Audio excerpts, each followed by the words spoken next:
Hello, I'm Waqar Rizvi, and this is Scope. In the first segment of today's show, we're going to continue to discuss the fallout from the assassination of Qasem Soleimani, the Iranian commander, as well as Abu Mahdi al-Muhandis, the Iraqi military official as well. This, of course, at the hands of a U.S. missile strike that killed them close to Baghdad International Airport. The reactions continue to come in. Even Ayatollah Sistani, the religious figure of Iraq, has also released a statement condemning what he's called the violation of Iraqi sovereignty, amongst, of course, other statements he has made in the long statement and text that he has released from his office. Then there's also then talk of what happens next. How exactly will Iran react? But also, how does this affect Iraq? Because this took place in Iraq, of course, on Iraqi territory, as much as Iraq has requested and wanted to remain out of this battle or squabble between the United States and Iran. How does Iraq then move forward as well at this time? And what of then regional countries also? Let's discuss all of that a bit further. We're joined up by Saad Al-Muttalibi, who is a member of the State of Law Alliance and also a member of Baghdad Security Council. He's joining us now from the Iraqi capital. Joining us from the Iranian capital, Tehran, is Mostafa Khoshcheshm, who teaches at the International Relations Faculty of the Iranian Foreign Ministry. And also joining us in a few moments will be Matthew Bryza, who is a former White House and senior State Department official and senior fellow at the Atlantic Council. He'll be joining us from Istanbul. Thank you to all of you for joining us. Saad Al-Muttalibi, I'd like to start with you. Please give us the Iraqi angle, if you can, on this attack. Ayatollah Sistani, of course, speaking about how this is a violation of Iraqi sovereignty. Thank you very much. It's appreciated. It's a very complex circumstances. The political scene here in Iraq is complete anger. The public opinion is at its highest, with anti-American sympathies or slogans that are flying all over the place now. The people believe that a crime was committed on Iraqi soil, targeting a high-ranking Iraqi official. Nevertheless, we're speaking, if we are to speak about General Soleimani, in the end, General Soleimani has a country. Iran is very capable of speaking on his behalf and taking this matter in their own hands. But we are speaking, I am really more concerned about Iraq, of course, and about the crime of that committed against Abu Mahdi al-Muhandis, who is a high-ranking Iraqi official, killed or assassinated by American drone inside Iraq, in Baghdad, actually, in Baghdad International Airport. Yeah. So the crime is it's many layers. First is the sovereignty of Iraq. Secondly, on what ground they were flying in Iraq, why they were there, and how could they commit such a crime on Iraqi territory. Indeed. Okay, so let me all then go to Mostafa Khoshcheshm. What are your thoughts from vantage point there in Iran about this? Now that we're seeing these reactions continue to come in, we're going to have the funeral take place soon, in the next number of days, of course. There's already been funeral prayers in a number of places in Iraq already. What do you think the coming days hold as far as Iran's reaction? Hello, and thanks for having me. Well, this could be viewed from different perspectives, from the perspective of Iran's political domestic scene, as well as Iran and U.S. relations, as well as Iran's reaction to the U.S., the repercussions for the region and the world. This has been an act of war, a declaration of war on Iran. Qasem Soleimani was in Iraq at the invitation of the Iraqi government. He was accompanied by Abu Muhandis al-Mahdi, who was martyred alongside 8 other Iranian and Iraqi, senior Iranian and Iraqi military officials. We do know that Khoshcheshm was enlisted as part of Iraq's official armed forces. That means, brazen violation of Iraq's sovereignty, a humiliation, and insult to the Iraqis who have been hosting the Americans on their land. General Soleimani and Abu Muhandis al-Mahdi and others, they were assassinated at a civilian infrastructure. That is an act of terrorism, state-sponsored terrorism for for sure. And this could be pursued through diplomatic channels. But as international bodies are under the influence of the United States, no hope could be pinned on these international bodies, as it was proved under in the case of the JCPOA, the nuclear deal. You know, Soleimani was a beloved commander all across the aisle in Iran, from the reformist camp to the moderates of the President Rouhani's camp, to the principalist revolutionaries. Everyone loved him. People in the region loved him when he saved their lives from the barbars of Daesh, ISIL.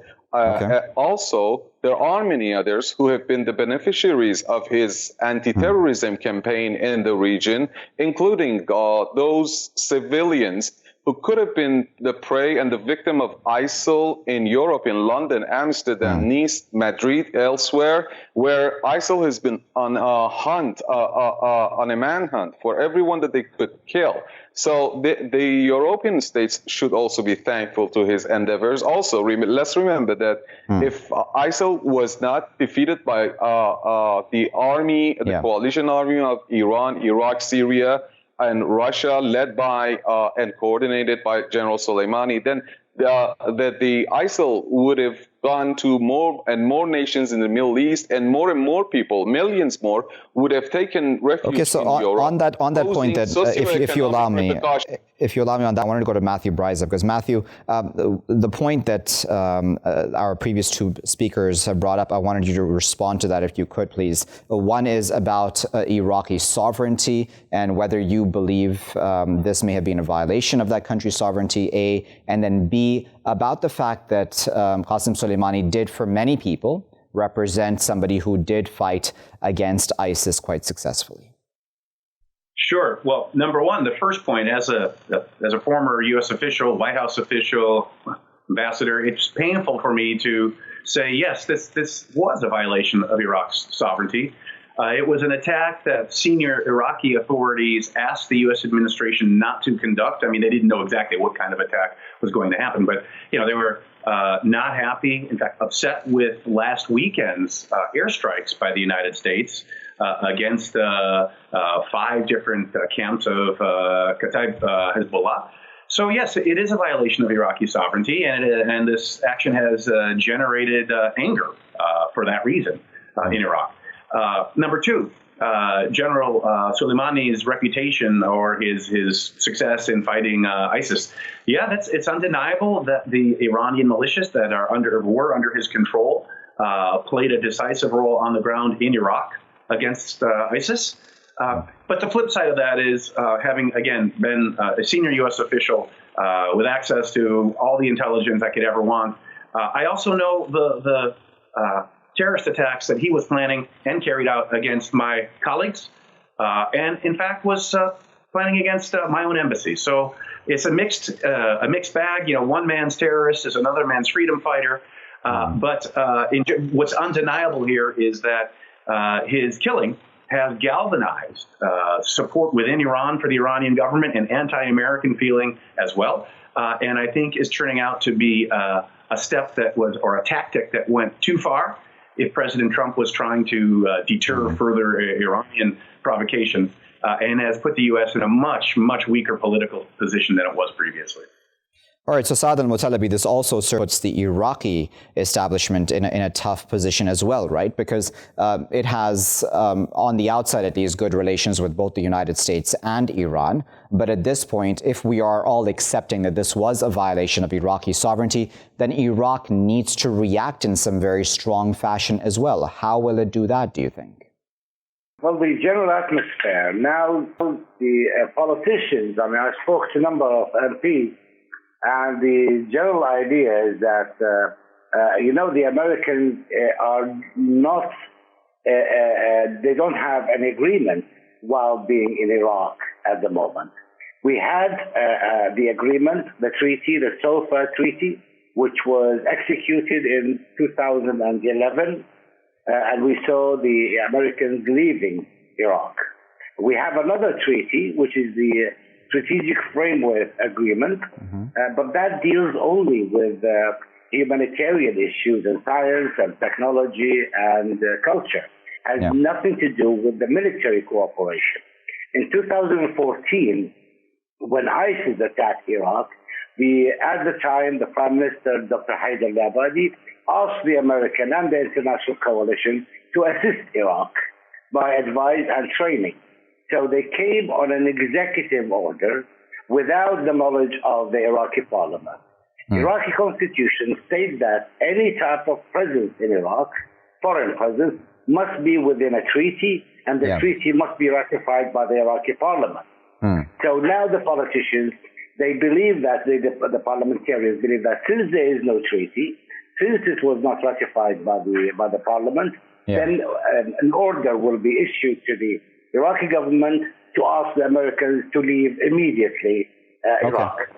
Okay, so we only have 2 minutes left. I do this for interrupting you. Mostafa Khoshcheshm and Matthew Bryza, I want to get your final comments. Mostafa Khoshcheshm, I'll start with you first. On the point of Qasem Soleimani and his activities when he was alive, do you think that he was ever involved directly in threatening the United States? Let's remember one very important fact that my colleague in the U.S. can never deny. In 2001, on the eve of the U.S. invasion of Afghanistan, according to Mrs. Leverett, who was the assistant to the U.S. ambassador, then ambassador, and top negotiator in the talks with Iran, there were agreements struck between the two sides. Mrs. Leverett has stated this on multiple occasions, that we were, as Americans, we were wondering why Iranians never asked for anything in return, and they fully complied with all the terms of the agreement, helped them.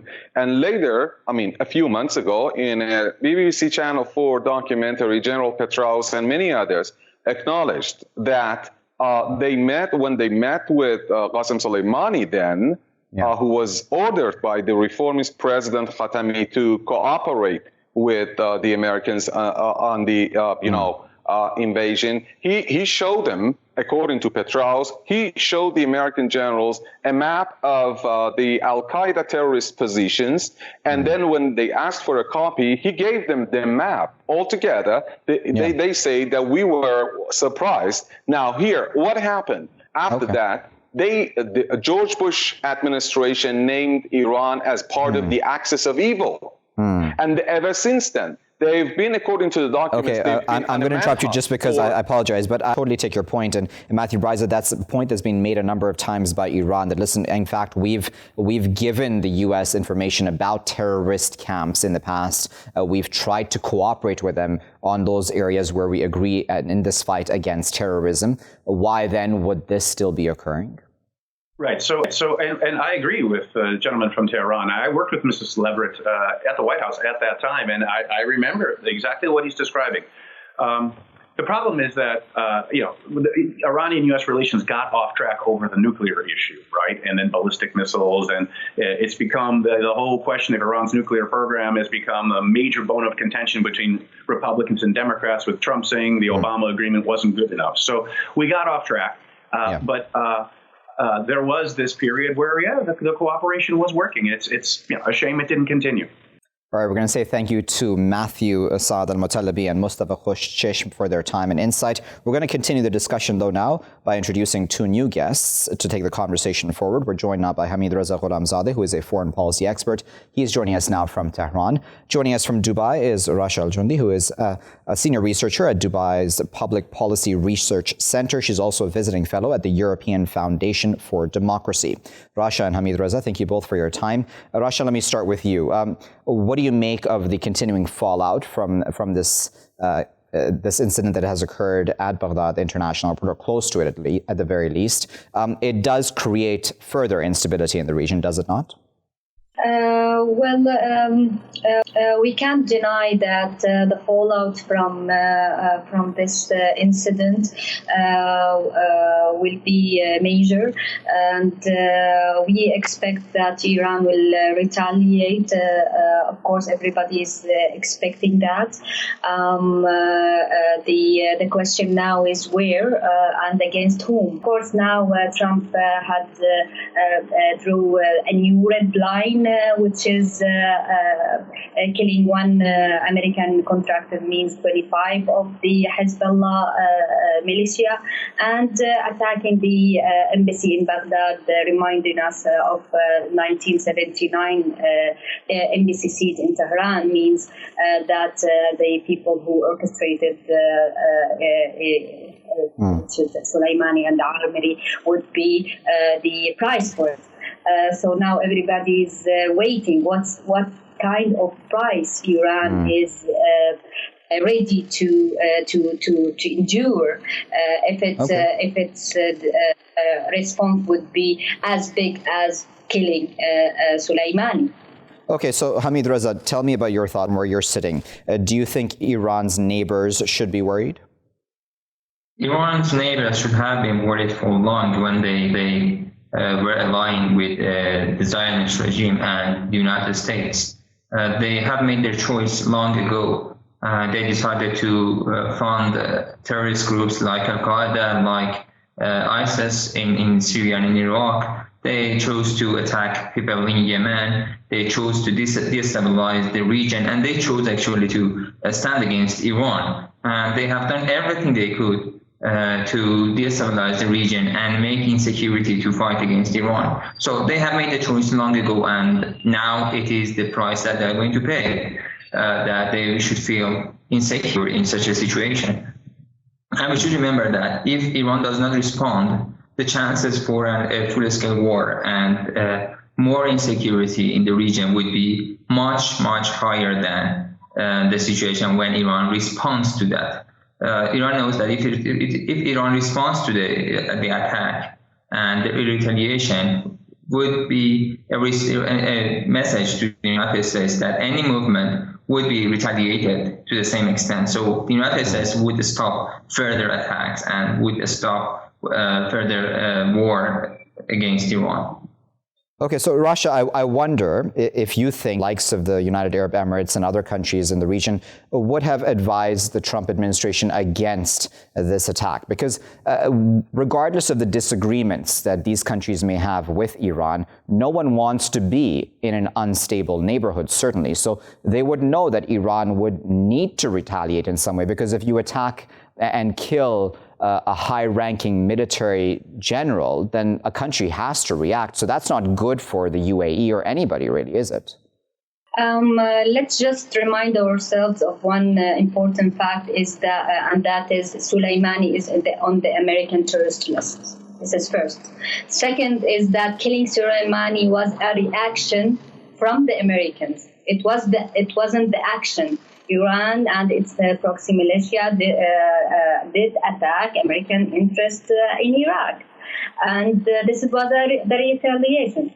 Now, when I hear that the Emirates and Saudi Arabia is made their decision when they aligned themselves with the Americans and Zionists and this kind of propaganda talking, this means that Iran is saying that, well, we will do a terrorist attacks against you because you chose a different alliance. And this is exactly the interference in the internal politics and in foreign policy of neighboring nations that they are talking with Iran about. You shouldn't interfere with your neighboring countries, and you shouldn't threat two countries that they don't have anything to do with this attack against Soleimani or the attack against the Hezbollah militia.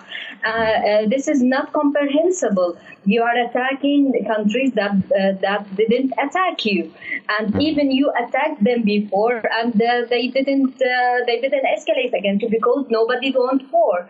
And about Trump, if President Trump said anything to the United Arab Emirates or the Saudi Arabia, I don't think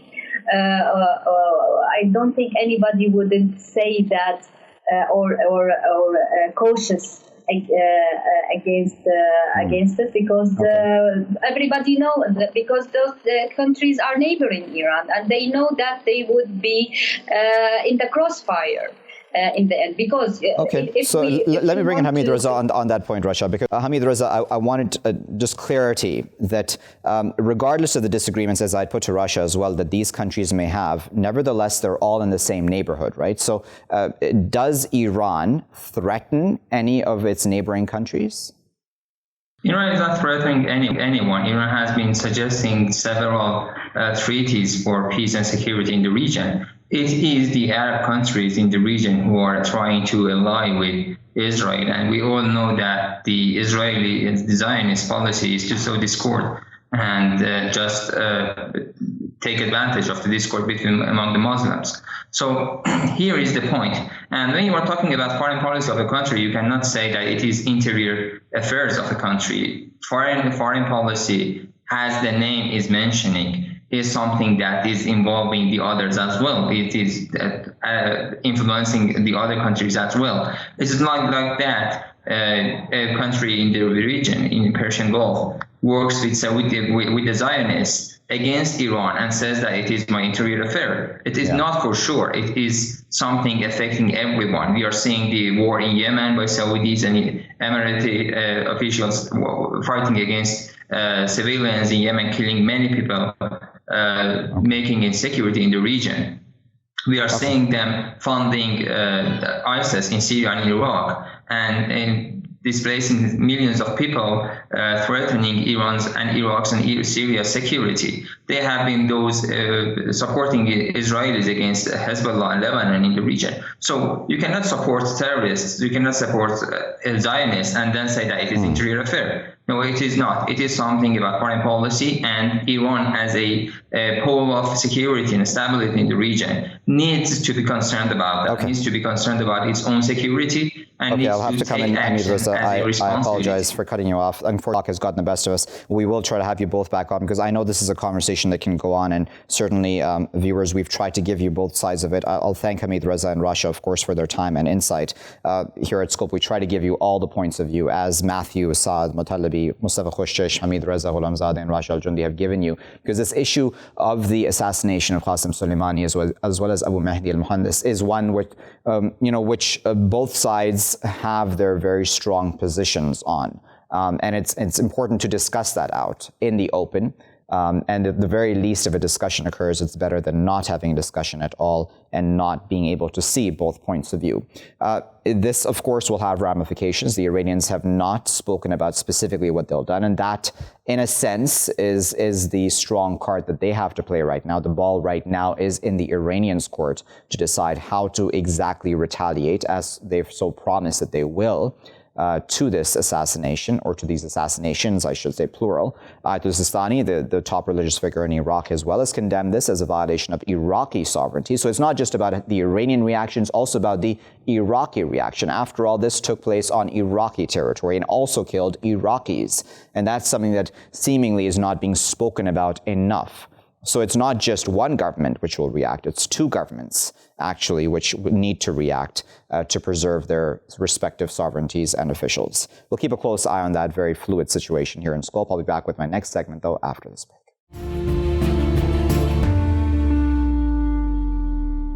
Welcome back, viewers. You're still here on Scope with me, Waqar Rizvi. Now, the leaders of Greece, Israel, and the Greek Cypriot administration have signed a deal in Athens over the EastMed pipeline. Now, that's something that Turkey has slammed, saying that the plan is bound to fail, that this sort of pipeline should, in fact, be going through Turkey itself, and that Turkey's rights to energy in the region, especially considering its coastline is, of course, part of the Eastern Mediterranean as well, cannot be ignored and should not be overlooked. This comes, of course, on the heels of Turkey and Libya also signing a deal regarding, in part, the Eastern Mediterranean and the rights there for Turkey to also explore energy resources there. Let's discuss this a bit further. We're joined now by Faik Tunay, who is a former member of the Turkish Parliament and member of Foreign Affairs Committee. He's joining us now from Istanbul. Faik, thank you for your time today. What do you make of Turkey's point of view on this pipeline deal? Is it legitimate? Because the other countries would say, listen, you just signed a deal with Libya. Thank you very much, first of all, for your invite and regards from Istanbul, from Turkey. Yeah, it's 100% legitimate. What are we talking about now? We are talking about the agreement, the deal, which was signed by Greece, Israel, and Southern Cyprus. Okay? So what they are trying to give the message, that they are trying to take care of their benefits. Is it correct? Yes, it is correct. So they have benefits. Each country has its own benefits. So if they have their benefits, and if they are trying to take care of their benefits, sure, Turkey will take care of its benefits. And the most important thing, you also mentioned that Turkey has signed an agreement and deal with Libya. But what is the most important thing? Turkey has signed an agreement and deal with the UN-backed government. So it's also a complex issue. You know, it's a deep issue. There are two governments in Libya, but this government, which Turkey has signed an agreement and deal, it's UN-backed government. So this is one of the most important things. And the other thing is that, I'm an economist and I'm a politician. Okay, if we talk about economy, sure, today EU is performing the biggest energy transition in the world. And EU needs new gas, new alternatives. I can understand that. And where is the new gas? New gas is in the East Mediterranean. This is demand and supply. This is the basic rule of the economy, basic rule of the life. I don't say anything to this, okay? As I repeat again, demand and supply. But there is one issue. If you are talking about anything which Cyprus is in the center, then you cannot exclude Turkey. Even you cannot exclude Greece. You cannot exclude United Kingdom. Why? It's obvious. This is not my claim. 1959, United Kingdom, Greece, and Turkey has signed an agreement. The name of the agreement was the Zurich Agreement. And these three states are the guarantor countries and the powers. None of the parts can exclude the other one. So can you imagine that the Cyprus is in the center? We are talking about the gas fields, which is also very close to Turkey, and you are trying to exclude Turkey. You cannot do that. You can do that. You can take this alternative. You can take this decision. But if you take this decision, and then you should be ready for the consequences. Very well. Let me try and see if I can add another voice to this conversation. So joining us now is Mehmet Ogutcu, who is the chairman of the London Energy Club. He's also a former Turkish diplomat and senior OECD executive. He's joining us now from London. Mehmet, thank you for your time and for joining us here in Scope. What are your thoughts, Mehmet, about the argument that Greece, Israel, and the Greek Cypriot administration would put out against Turkey's protests against this pipeline? That, listen, you have that deal with Libya, so why can't we have our own deal as well? Is it, as our previous guest Faik has also said, that it's the issue of Cyprus, and Cyprus is right there in the middle, and you can't ignore Turkey for that reason? Well, I think we have to see the big picture in it, because it's the fact that East Mediterranean is becoming a major natural gas province of the world, with new reserves found in Zohr and Nur fields in offshore Egypt, then Tamar and Leviathan in Israel, Aphrodite and others in South Cyprus. And Turkey is also exploring in its own continental shelf and exclusive economic zone. So you have the resources there, so you have to explore and extract these resources. This is a big challenge. And secondly, how you are going to carry them to the high-value international markets. Unless you secure that, whatever resources you generate will have no value, because in today's world, there is an abundance of natural gas supply wherever you turn. The prices are coming down. Therefore, the additional gas that will come to the market from EastMed may not have a great chance, because it is targeting, in the first place, European Union markets, which is already catered by Russia, by Norway, by North Africa, as well as LNG coming even from the United States. Therefore, my personal opinion is that there isn't enough appetite for natural gas coming from EastMed, which is not going to be competitive price-wise compared to, let's say, Azeri gas coming from Caspian all the way through Turkey, Greece, Albania, under the Adriatic to Italy. And so that's one picture. Then you have the geopolitical complexities. So Israel and Lebanon have deep-seated problems about their maritime boundary, number one. Then you have the Cyprus dispute going on for decades, and there is no sign of this dispute being settled. because of the intransigence of the South Cyprus in many ways. And since the Turkish Cypriots are an equal partner to this republic constitutionally, but not recognized internationally, and they cannot be ignored or pushed aside without their consent and involvement, you cannot claim full ownership of the Cypriot resources. Then the exclusive economic zone, which is critical, and this has not been clearly settled in EastMed. Cyprus already signed agreement with Egypt, with Israel, with Saad. Okay, Mehmet, I'm just going to bring in Faik into the conversation. Faik, I want to actually hone in on the political issues here, because obviously we can talk about the energy resources till there is no tomorrow, but on the political side of things, do you think that the likes of Turkey and even these other countries should have put in more effort to try to compromise with each other instead of then trying to do these independent sort of projects in the region when it comes to energy resources? I mean, it would be easier if everyone got along geopolitically so that everyone could have a fair share of the resources in that region? I totally agree with you. As a politician, I always say we, all the countries, need to compromise.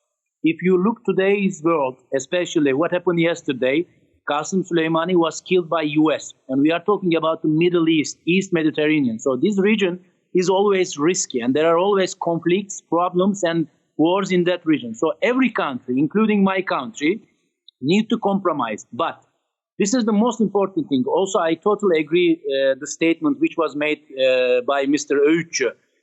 And none of the countries can exclude the other one. And if we are talking about the Cyprus issue, this is one of the most important conflicts in the world, like Israel, Palestinian, Turkey, Cyprus. So it's one of the most important topics in the world. And we couldn't solve this for more than 50 years, you know? Every time the Greece, I always say the naughty boy of EU, European Union, when they have a problem, political problems, they always try to open the EU card against Turkey. It's not fair.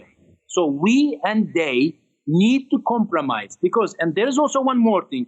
Mr. Ogutcu also mentioned that approximately they should spend $7 billion for this project. And the total distance of the project, the length is 1,900 kilometers. And I checked the statistics. I read all the reports. The gas from East Mediterranean will supply the 4% of EU's gas demand. 4%. We are talking about only 4%, and you will spend $7 billion. So I'm going to interrupt you just because we're running out of time, and I want to get Mehmet a final comment. Those countries and Greece could turn around and say, listen, you didn't include us in the deal with Libya, so why should we include you in EastMed? Only thing I can say is energy is unfortunately not an instrument for peace building and confidence building. It has become a source of confrontation around the world, and it's going to be the same in EastMed. The only way in EastMed to have meaningful geopolitical stability as well as the energy resource development and transportation is to engage all parties. Look at Turkey. This is the greatest country in the region by population, economic power, energy demand, you name it.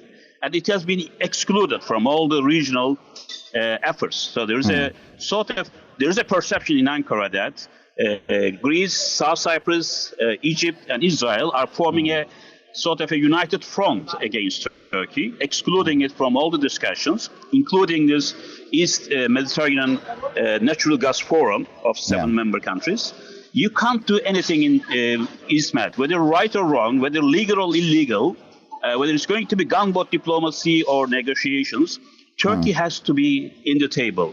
And we like it or not. We'll leave there as a final word then, Mehmet. We do sincerely appreciate both Mehmet and Faik for their time. I know it was a short segment, but we do sincerely appreciate you both sharing your thoughts and opinions on this issue. The issue of the EastMed pipeline, as I said in my introduction as well, Turkey has slammed that, saying it simply will fail.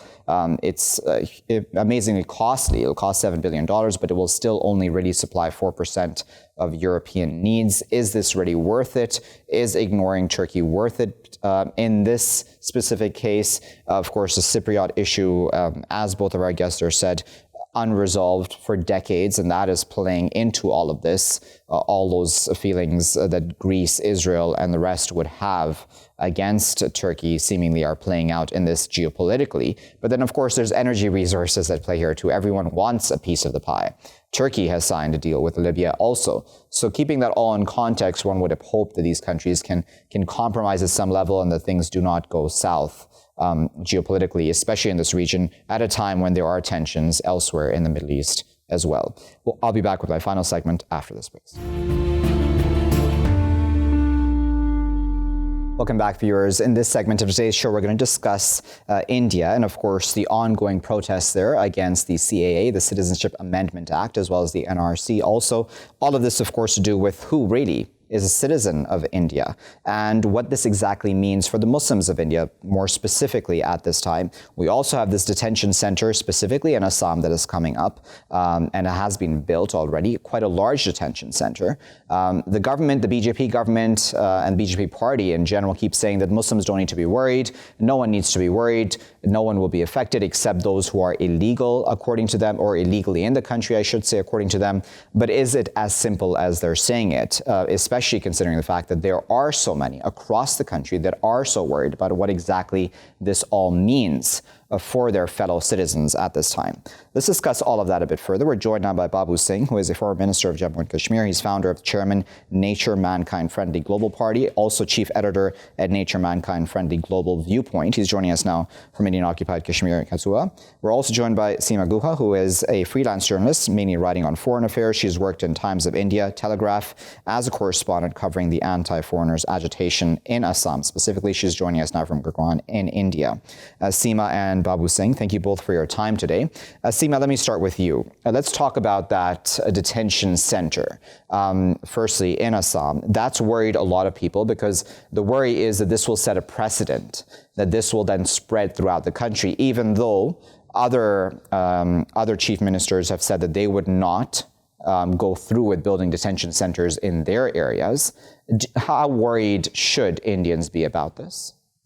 Look, I am from Assam, and Assam is a very different case. And detention center, whether the government denies it, or, they keep denying that there are any detention centers being built, but there's a huge one in Matia and Gwalpara district, which is being built to house at least 3,000 non-citizens, okay? I think people should be worried, but I'm not very sure that the NRC process can be carried out throughout the country, because there is a pushback now in the rest of the country, especially the young. And it is not only Muslims that are protesting. There are a lot of other people who are also genuine citizens who feel that the NRC should not be spread across every state in the country, as the BJP intends to do. And I think they might just not try the NRC across the country, at least for now. But detention centers are something that should worry every citizen. If somebody is a foreigner and you declare them as foreigners, what happens to them? They live forever in the detention center. How many detention centers can you build across the country? I think it's ludicrous. All right, Babu Singh, I wanted to get your thoughts on that, especially on the fact that, as Seema there said, there has been a lot of unity, seemingly, amongst all peoples in India when it comes to the issue of NRC or CAA. That is important, is it not? Collectively and unitedly, in all states, expressed their anguish and their resentment against Citizenship Amendment Act, against NRC, against NPR. Now this is a very strong message to RSS BJP combined dispensation that now the people of India understood the real design of the present Modi-led dispensations guided by RSS.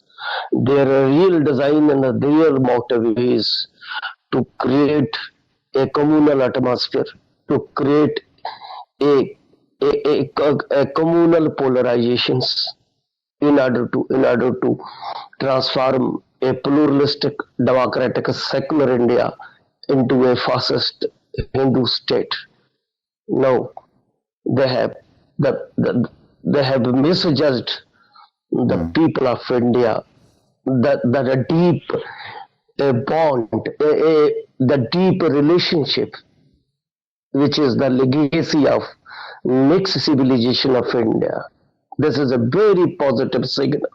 I salute to the people, particularly the non-Muslim peoples, who stood with Muslim brothers and sisters like a rock. Like a rock. The government of India, shamefully, the government of India, with the cruel and fascist natures, they have tried to target the Muslim, 30 crore Muslim people. But the people of India expressed their very sincere solidarity. Now, the answer is very powerful and strong, and the Modi government and Modi, Amit Shah, they should realize the truth. They should realize the real strength of a secular and a pluralistic India, and they should. Okay, if I could just come in, I wanted to bring in Seema back into the conversation. Seema, let's talk for a moment about this attempt to create polarization amongst different communities across India. And if we're talking about the Muslims or Hindus or whoever else, A, do you think that has failed? And B, is there really any chance, realistically speaking, of having the BJP government really back down on this sort of policy? I'm talking specifically, of course, about the CAA and, of course, in part about the NRC as well. CAA, there is absolutely no chance that they'll back down, because already it has been passed in Parliament. It is already an act. They're not going to. They will not give up. But the NRC, I think the pushback has made them pause a little. They'll try to bring it in through the back door, but it won't be that easy. Repeating this crazy exercise across the country. You know, Assam is a very different case. In Assam, the people are also agitating against the CAA. They don't want Bengali Hindus or Muslims to be there, simply because they're a very small community and they feel that their identity and culture is being threatened. So theirs is not really communal. They don't want either Hindu refugees or Muslim immigrants to stay in Assam. So, but I don't think the BJP is going to give up. And let me also make it clear that though there are lots of people who are resisting, there are also equal amounts or even more people, especially in UP, in Haryana, in North India, who believe in this ideology of the BJP. Otherwise, they wouldn't be winning the kind of seats they have won in all these states. But the real problem is our economy. And nobody's paying attention to that. We can't go on just, talking about NRC and CAA and things that happened 500 years ago and then forget about what's happening now. There are no jobs. Our economy is doing badly. And it's time they came back to the real issues. But this is a way to, just lull the people into complacency. Yeah, Babu Singh, we just have about a minute or so left. Tell us about if you also believe this is more just about distracting from the real economic issues. Definitely, because they have mishandled the economy also. Growth rate has reached up to 3%. Manufacturing sector in crisis, agriculture in a serious crisis, the service sector is in serious crisis. We have crossed the track record of 45 years of unemployment, rising prices, economy in a shambles stage.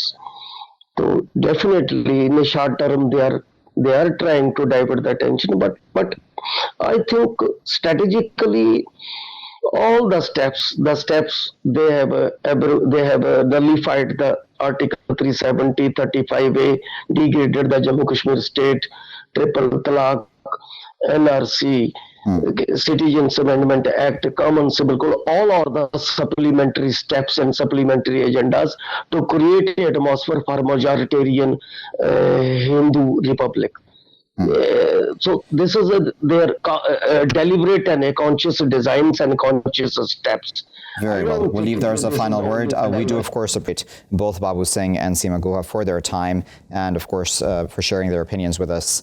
This issue, viewers, about CAA and NRC, it's something that we've been seeing in the international media, and the world has been viewing this playing out on the streets across India at this time, where people are out protesting. It's not just Muslims, as our guest said, it's all Indians really coming out and protesting against their government's attempt to polarize them along communal lines. And it is seemingly failing in many quarters. However, as Seema did say, the BJP does unfortunately have its supporters even in this regard.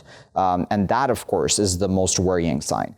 At the root of all of this, as both of our guests there agreed, are the very real economic issues that people face. The BJP government seeking to distract and deflect from its failures to seemingly solve those economic issues. Will this work, or how much longer can this work? We'll keep a close eye on that, of course, here in Scope. I'll leave it there for now, though. I've been Waqar Rizvi. Thanks for watching.